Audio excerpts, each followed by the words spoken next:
Olá, minha gente, sejam todos muito bem-vindos ao nosso podcast Papo de Redação desta segunda-feira. Hoje é dia 10 de março. Obrigado pela companhia de vocês em mais um podcast. Quem fala com vocês é o Lucas Luquezzi, trazendo com a ajuda das nossas colegas e dos nossos colegas de redação as principais notícias dessas últimas horas aqui no Grupo Folha. Interaja conosco pelo zap da redação, o 999715300, onde você pode enviar sugestões de matérias, de entrevistas, críticas, reclamações. O espaço é seu. Assim como a seção de comentários para você que assiste a gente, né, por imagens no canal da Folha BV no YouTube. Comente aqui o que você está achando do podcast de hoje, os temas que a gente estiver relatando aqui. A sua participação é muito importante, tanto para você, né, que mostra aí a sua opinião, como para a gente aqui, que a gente tem esse retorno, esse feedback de vocês. Olha, gente, hoje já aviso que o podcast Papo de Redação parece um policialesco, né? Porque até em editoria de polícia, de esporte tem caso de polícia, né? A gente vai tratar aqui, por exemplo, de política. Por exemplo, uma testemunha foi conduzida à delegacia após mentir durante a CPI das terras. É um assunto que entra na editoria de política, mas também na editoria de polícia. E já já a gente fala a respeito disso. No esporte, tem um jogador que foi suspenso pela acusação de xenofobia contra o árbitro venezuelano. Esse mesmo jogador havia sido preso por xenofobia e racismo. Agora ele está respondendo na Justiça Desportiva e agora recebeu uma punição de 15 dias, que já a gente relata o que implica nisso. Tem também, gente, olha só, a gente vai falar hoje do caso da menina de 6 anos que foi sequestrada e estuprada durante um torneio de futebol. E a denúncia de mães no Ministério Público de Roraima sobre a demora na volta às aulas em Iracema. Então, fiquem conosco, esse é o Papo de Redação desta segunda-feira. Quero anunciar aqui a nossa editora-chefe, Dina Vieira, que ela vai falar para a gente sobre essa CPI polêmica hoje, que a gente, na verdade, considera que não é muito comum uma pessoa sair de uma CPI, né, de qualquer comissão que seja, preso, ou conduzido, na verdade, né? No caso, teve uma testemunha que foi conduzida à delegacia acusada de mentir durante a Comissão Parlamentar de Inquérito das Terras, ou CPI da Grilagem. Dina Vieira, seja bem-vinda. Isso mesmo, Lucas. A CPI, né, está sendo realizada aí para apurar, né, os deputados estão investigando aí alguns casos que foram apontados aí supostamente como grilagem de terra, utilizando aí o Iteraima, né, que é um órgão estadual. Então, várias pessoas, 7 pessoas no total foram ouvidas, né, durante essa reunião hoje, essa oitiva. E, né, o seu Jamiro Alves da Silva, de 51 anos, né, foi a última delas a ser ouvida, porque logo depois a sessão foi encerrada. Ele estava sendo ouvido relacionado aí à disputa de uma área ali na Gleba Cauamé, né, de 8 hectares.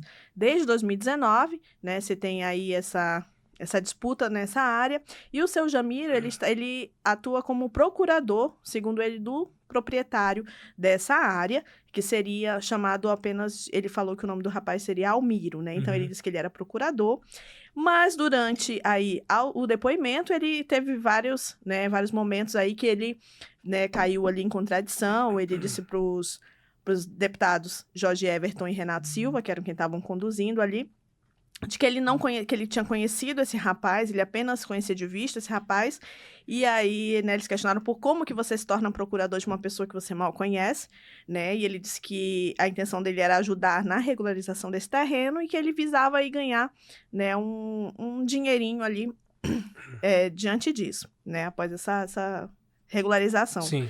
E aí tem um certo momento em que o deputado questiona, né, se ele está falando a verdade, ele diz que está falando a verdade, e o deputado Jorge Everton pergunta sobre os bens, né, do seu Jamiro. Sim. E ele disse que só tinha apenas um terreninho lá no Pintolândia, né, momento em que o Jorge Everton, então, fala assim, então o senhor está mentindo para a gente? Ou para o TRE, porque ele já foi candidato.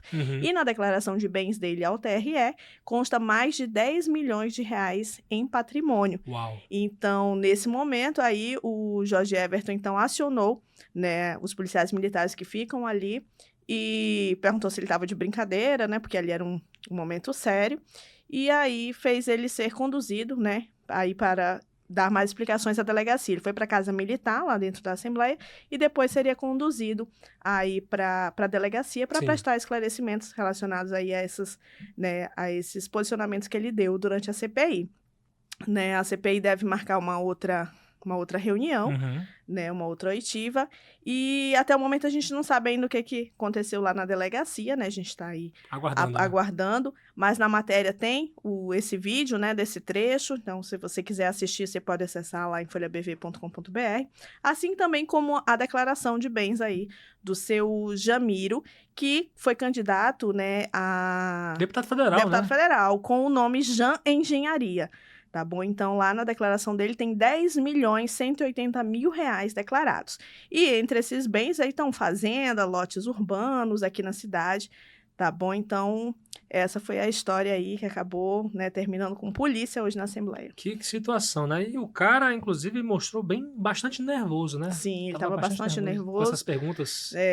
Então, ele, né, falou que eles chegaram a ser sequestrados na época dessa disputa, né, citou nomes. Então, ainda a CPI ainda vai investigar bastante aí para até chegar, né, no final aí, no relatório. Tá, beleza, Dina. Obrigado pela sua participação, suas informações e desejar a você uma excelente semana. Obrigada, uma feliz semana aí para todo mundo. E a gente vai seguir aqui falando de futebol, mas também caso de polícia.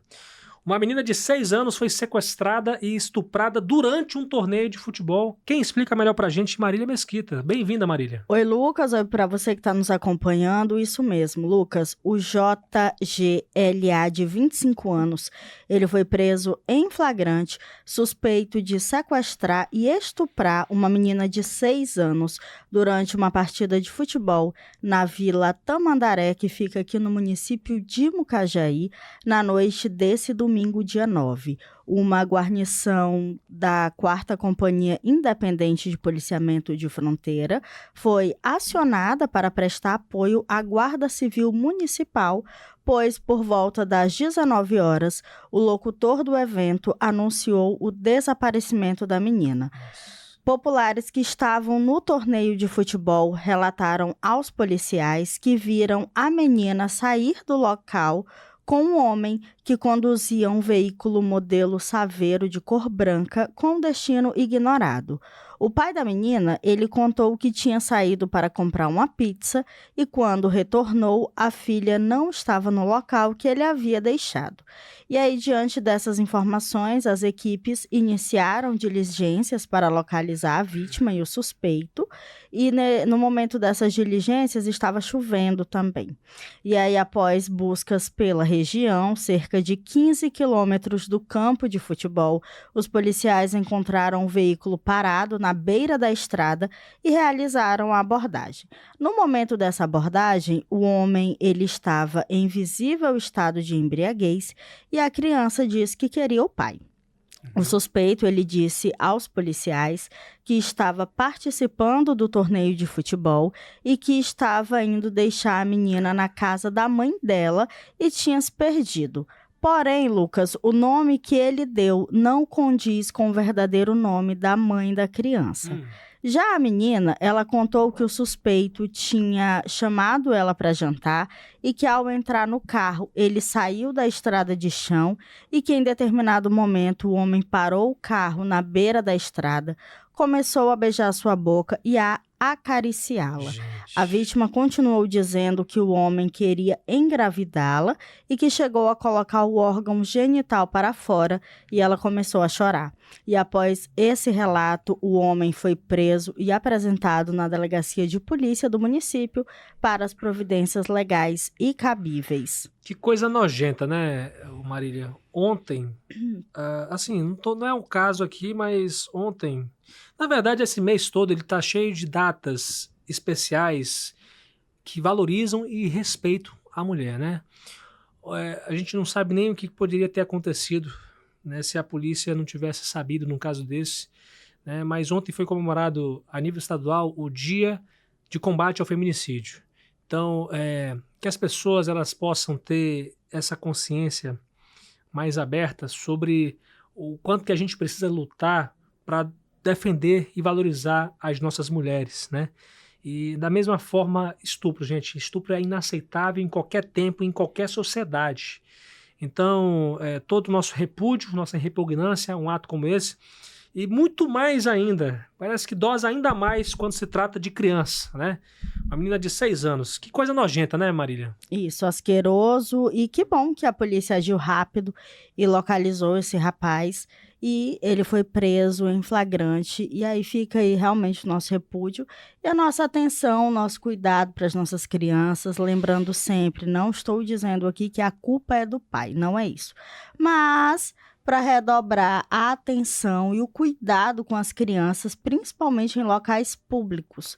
Porque a gente não sabe quem está ali, quem é mau e quem não é. Então, todo cuidado é pouco com as nossas crianças. E também eu, enquanto mulher, Claro. nós aí não estamos seguras em lugar nenhum. E ter mais atenção nos locais onde a gente estiver, sempre atenta, porque a gente não sabe quem está ali, o que pode nos acontecer. Então, fica aí esse alerta. Com certeza, gente. Vamos lá realmente defender as nossas mulheres, as nossas crianças. Infelizmente, tem pessoas más na sociedade que acordam todos os dias para fazer o mal para outras pessoas, né? E que abusam da própria inteligência em detrimento da ingenuidade de muitas pessoas e de pais de família. Infelizmente é assim. Infelizmente tem sido assim e a gente tem que estar com os olhos bem abertos para poder denunciar esses casos, né? E cobrar das autoridades aí para que possam reforçar ainda mais a segurança das pessoas, a segurança das nossas mulheres e nossas crianças principalmente. Obrigado, Marília, pela tua participação. Até a próxima. Tchau, Lucas. Tchau para você que está nos acompanhando e até a próxima. Então vamos seguir aqui porque, como eu falei, né? O Papo de Redação hoje está aqui nem Brasil, gente.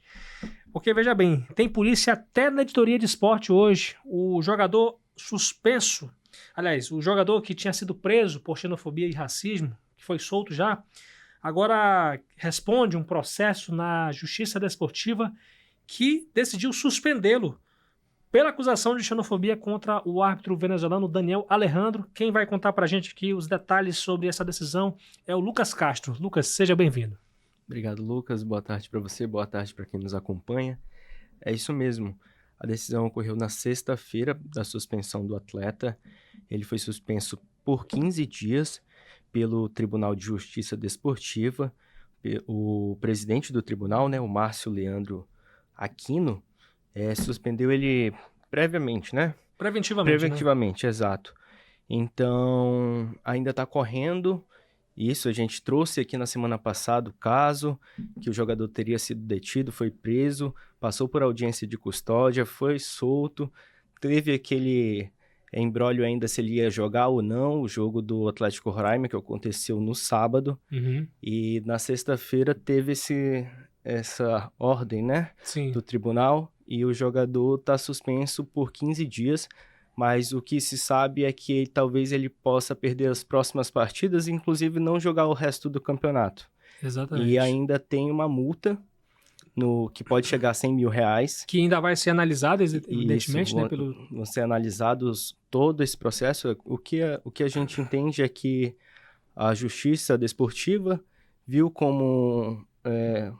uma coisa exemplar, né, cara? Isso. Que tem que ser analisada com mais cautela, tem que ser, né? É isso. Tem que ser analisada minuciosamente. Não foi assim pela juíza que decidiu na audiência de custódia. Na justiça comum, nesse caso. Na justiça comum, isso. A gente tem que separar as coisas.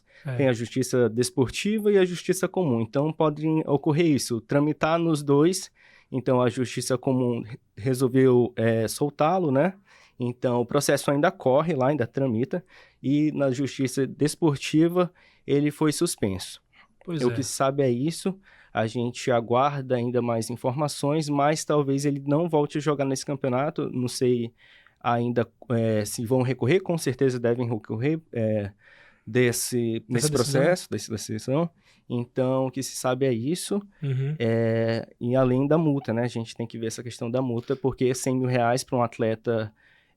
que joga aqui pelo Campeonato Roraimense, a gente sabe qual os parâmetros daqui salariais, não são aqueles que a gente vê por aí, Série A, então é uma decisão, eu acredito que mais branda, foi assertiva também, a gente sabe o que foi o caso, é um caso grave, a gente falou na semana passada sobre Sim. isso, então é uma decisão que vem para punir o atleta realmente, mas o que se sabe é isso, que ainda vai correr, ainda vão ser analisados tudo isso para poder ter essa decisão final, né, Lucas? Exatamente, né? O caso agora vai ser analisado pela Comissão Disciplinar do Tribunal de Justiça Desportiva, que é a primeira instância do tribunal. Então, como o Lucas falou, existem esses contornos em que o jogador ele pode ficar dezenas de jogos sem jogar. Isso, se o tribunal decidir isso, né?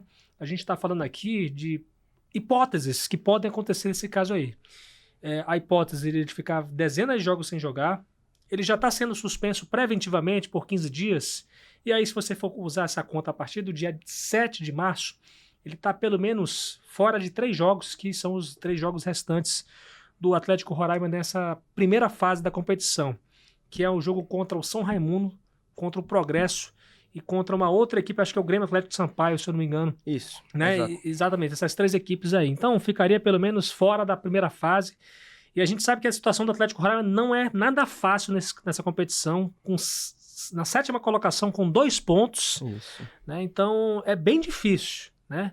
Bem difícil a situação do Roraima e bem difícil do Lucas Camilo voltar também.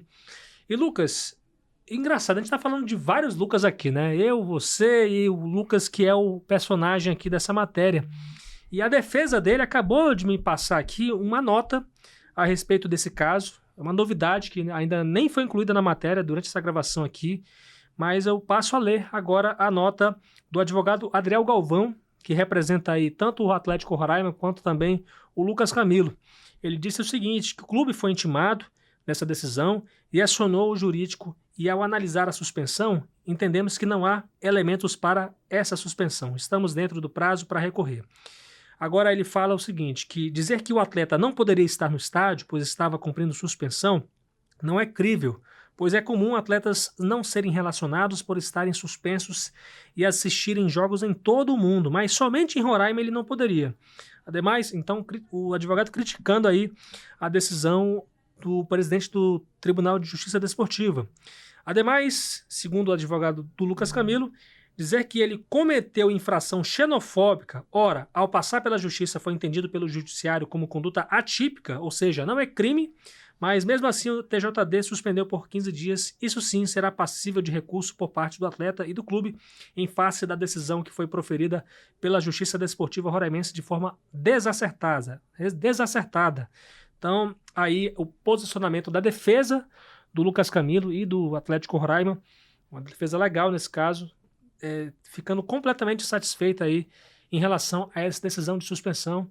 E o Atlético Roraima, o próprio Atlético Roraima considera a importância do Lucas Camilo, uma vez que ele é o capitão do time, né? Então, ele perdeu aí o campeonato inteiro praticamente, né, Lucas? Ele já perdeu 2 partidas, 2 né? partidas, exatamente. Ele foi suspenso numa expulsão contra o Baré, aí não jogou o jogo seguinte. Que aí foi expulso, né? Isso, foi expulso, exatamente. Foi expulso, não jogou o jogo seguinte, o que ocorreu, o fato todo, que gerou todo esse rebuliço. E o Atlético Roraima tinha a possibilidade de escalá-lo nesse último jogo no final de semana, não foi escalado, e agora ele pode perder o resto da competição. Pois é. Isso que se sabe, a defesa deu o seu parecer, né? Então a gente aguarda os próximos capítulos, pode ter certeza que a gente vai noticiar isso, né, Lucas? A gente vai dar muito pano para manga ainda, a gente sabe que não é comum no futebol roraimense ter esse tipo de acusação, então tem que ser investigado, tem que ser levado a sério, e se for para punir, tem que ser punido de forma correta, de forma justa. Com certeza. Que a justiça desportiva seja feita, né? Agradecer demais a tua participação hoje, Lucas. E nesse momento tá rolando o estadual, hein? Hoje a gente tem a rodada dupla do Campeonato Estadual, 10ª rodada da competição, a gente vai ter o jogo contra o Baré e Náutico agora, deve estar rolando às 6 depois horas. das 6 da tarde, Depois né? das 6 da tarde, exatamente. E na sequência, às 8 horas, a gente vai ter Atlético Roraima e Progresso, que também é um jogo daqueles que foi remarcado, mas a rodada foi antecipada, digamos assim, por causa do São Raimundo. Então, São Raimundo joga pela Copa Verde Na quarta-feira agora, na né? quarta-feira agora, contra o Paysandu. Então a rodada que era para ser na terça, acontece hoje, segunda-feira.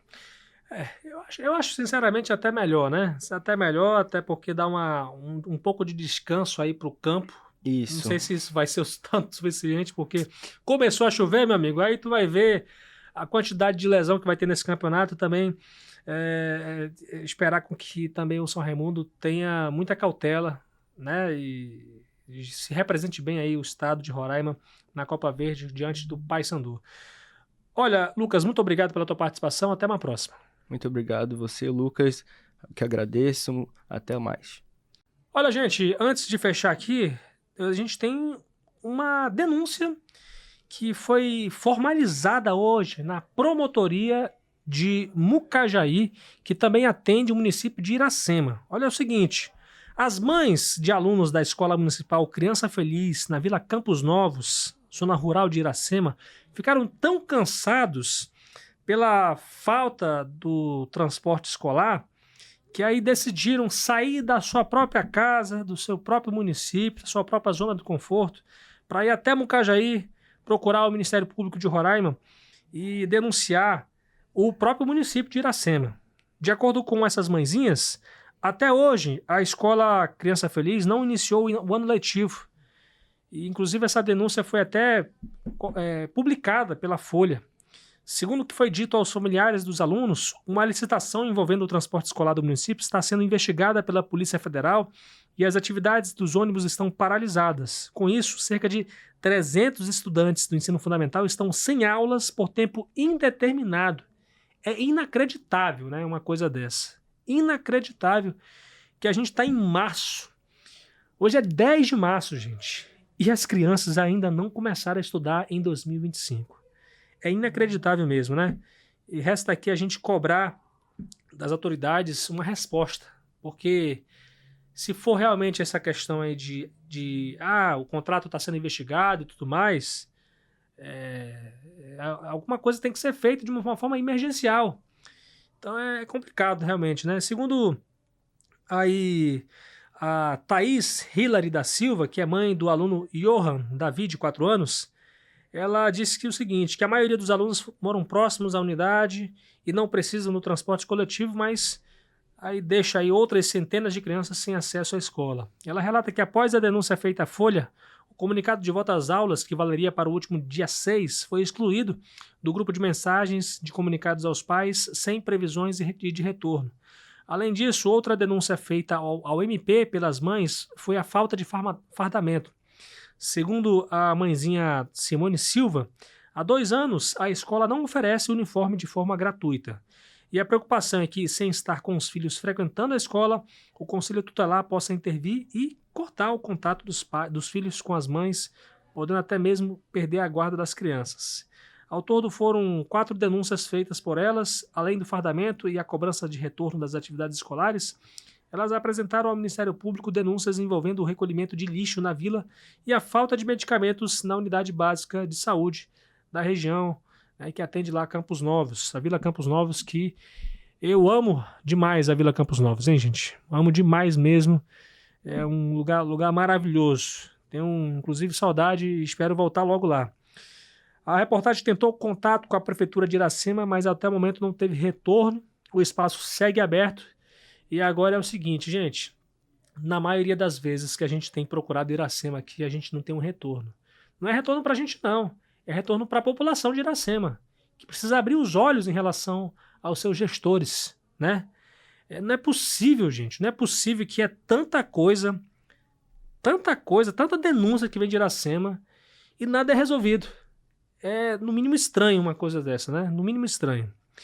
Gente, eu quero agradecer a participação de vocês, a interação, a audiência aqui no Papo de Redação, com os trabalhos técnicos de Fabiano Lopes e companhia. Também tem o Hélio Roraima, agradecer demais ao Hélio Roraima pela força no trabalho técnico aqui do nosso Papo de Redação.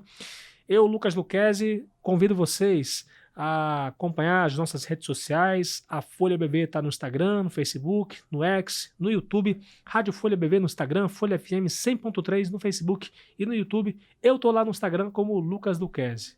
Deus abençoe e proteja vocês e até amanhã às 6 da tarde, aqui no Grupo Folha, se Deus quiser.